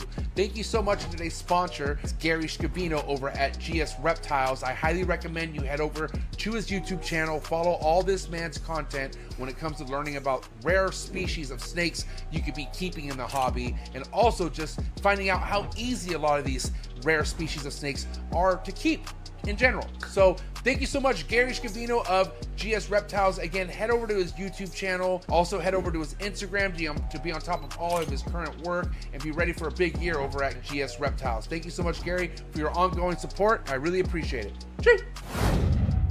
One of the biggest growths we have in the reptile industry today are the rare species of reptiles that aren't worked with. That's right. That's why I went ahead and partnered up again with Brian Susan over at SUNDOWN Reptiles. Brian works with species such as kahua geckos, gargoyle geckos, all species of tree monitors. He works with abronia and many other cool species geckos that you can check out all on his website. Head over to sundownreptiles.com, see what he has available. Brian's one of the best doing it in the reptile industry today. He's been on the show multiple times, so make sure you check out all of Brian Susan's episodes on Trap Talk Reptile Network. But more importantly, for the highest quality of captive bred reptiles, make sure you head over to sundownreptiles.com and make sure you give him a follow on Instagram. Thank you again, Brian Susan over at SUNDOWN Reptiles.